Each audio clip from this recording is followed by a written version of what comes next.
welcome to the first video of this project. Today I will be reviewing Gruesome Playground Injuries to see whether or not it is queer. So, first off, is it gay? No, it's not. Right off the bat, it's not a play that focuses on blatantly queer scenarios and queer issues. It's a man and a woman on stage that are going through these relationships. That's what it is. It's about them, but there are a lot of themes which the director was trying to push to the forefront of this piece that allowed for there to be a connection with someone who is not only queer identifying, but also people who just relate to these issues and need support for it.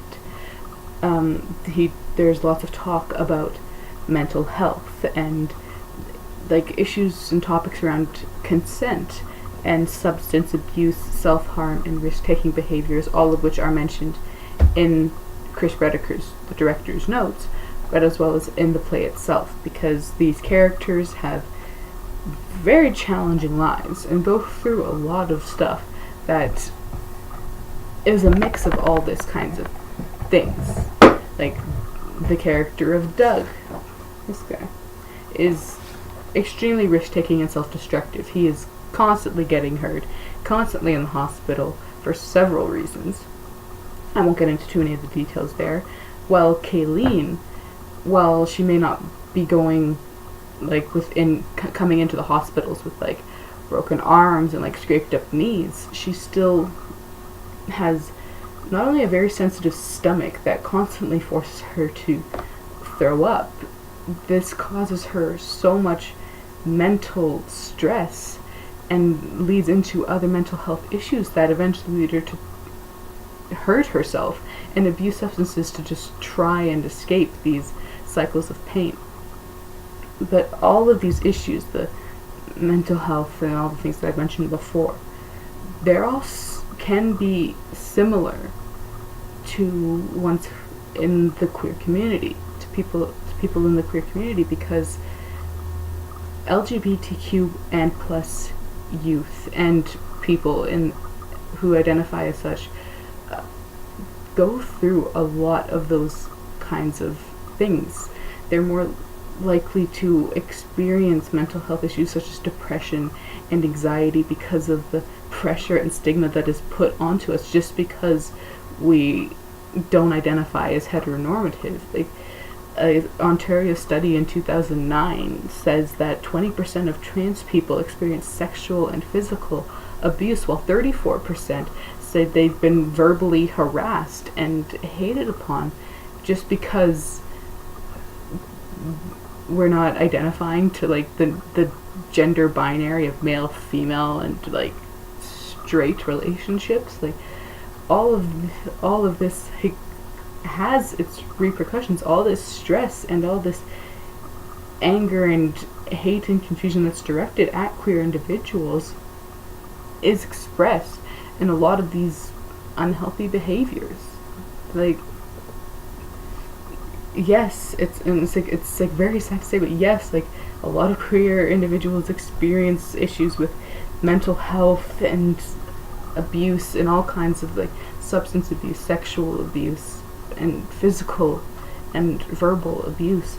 There's self-harm and risk-taking behaviors. All of this stuff is just from the pain that we're receiving, which relates to this play because not only does it touch upon all these issues, it's a play on pain. You have these characters that are constantly just like falling back in and out of each other's lives because of the pain they receive, and they're trying to understand each other through this pain. Like the first time we see them on stage, they're 8 years old. They're playing 8-year-olds that like are like almost curious about each other's pain because it's different. It's something that they wouldn't have done. Kayleen is there because of her sensitive stomach. Doug is there because he drove his bike off the school roof. So like you have these physical injuries mixed with an injury that you can't see but is still very stressful and debilitating, and they communicate it to each other in their almost naive, childish way, but it's not a bad thing to be naive about it. They're just like, oh, you're hurt. Like, you have a cut on your face. Like, what does it feel like? Can I touch it? Does it hurt? Yes, of course it hurts. And, like, oh, you throw up all the time? Well, I'll make myself throw up too so you don't feel left out. It's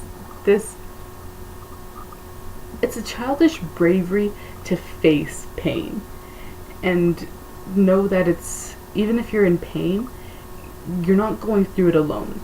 We never see these two alone on stage, even though they go through long periods of time in their lives without each other. We're only seeing the moments where they are together, supporting each other. And that's a thing that's important as well. You need support in a community to be able to withstand so much of like the bad parts of life, we'll say. Like, I need friends. I need friends to get through life.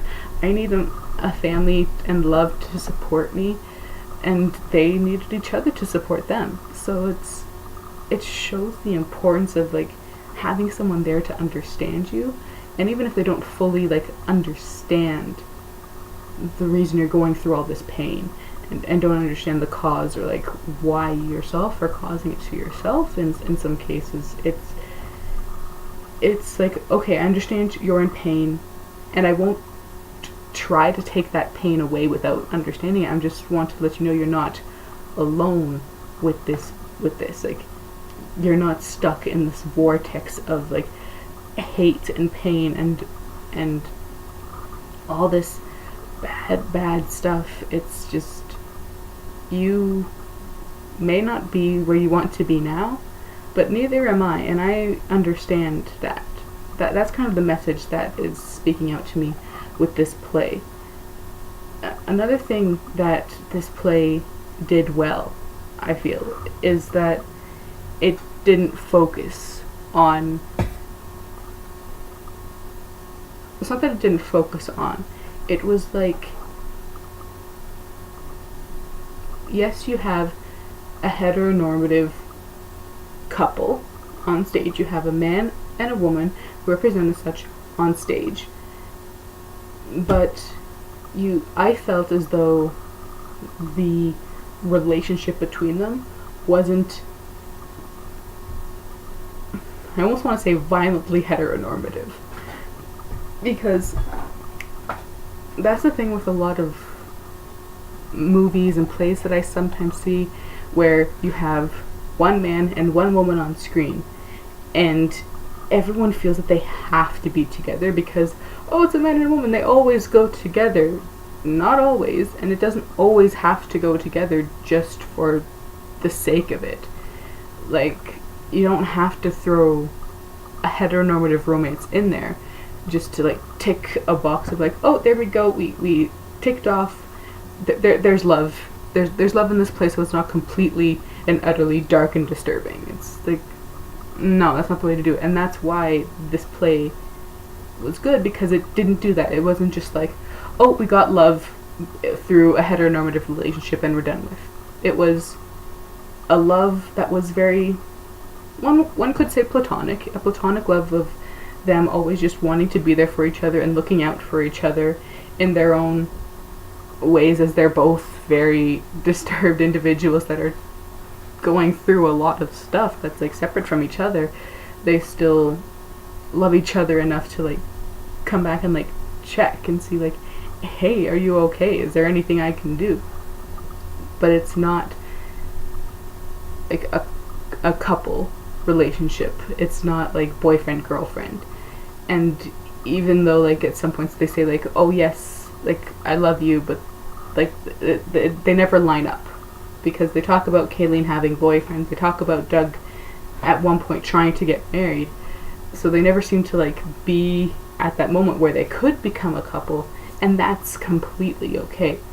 They go through this whole play as friends and just that, and that is extremely satisfying to me. I'm just like, yes, you don't need like a boyfriend to be the one always supporting you. You don't need a girlfriend to be the one who's always supporting you. You can have a friend who just is with you and joking with you, messing with you, like making you angry. If that's, sometimes it's okay to get angry and get that anger out, as long as you're with someone who's like knows to keep you safe and all that stuff. So the director put in his notes that it is a play that goes through how these characters support and love each other, which isn't put in a heteronormative, romantic, or sexual point of view. It's a pure love that's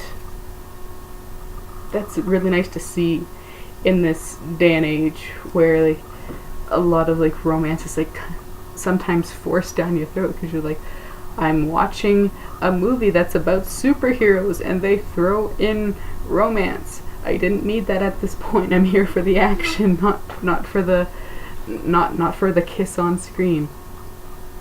So it's good to see that, because so often I feel like heteronormativity is like very blatant. Like, that's the point. It's heteronormative. People assume that it's completely normal and like everywhere at all the times, but for a queer individual like myself, it's not. I'm not heteronormative in the sense that like I don't have a boyfriend. I don't think of myself as either of the binaries of man or woman. I'm just in a neutral zone that people feel like they can't cross. But it's not like that at all, really.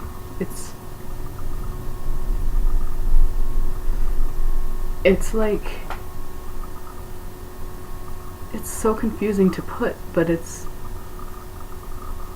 exhausting to see all this content that's being produced that is heteronormative, but also seeing things shamed or not given as much attention, commercial attention, when it's not heteronormative.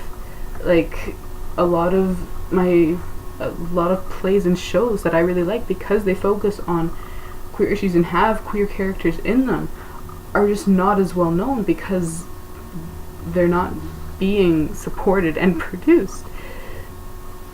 So it's at least nice to see a play that doesn't have to be labeled as queer, not to be full of the tropes and stereotypes of a boy and a girl on stage. And that's what is nice about this play, and why I wanted to talk about it, because it doesn't have to be queer in order to communicate to a queer community about important issues, and I feel like that's really important.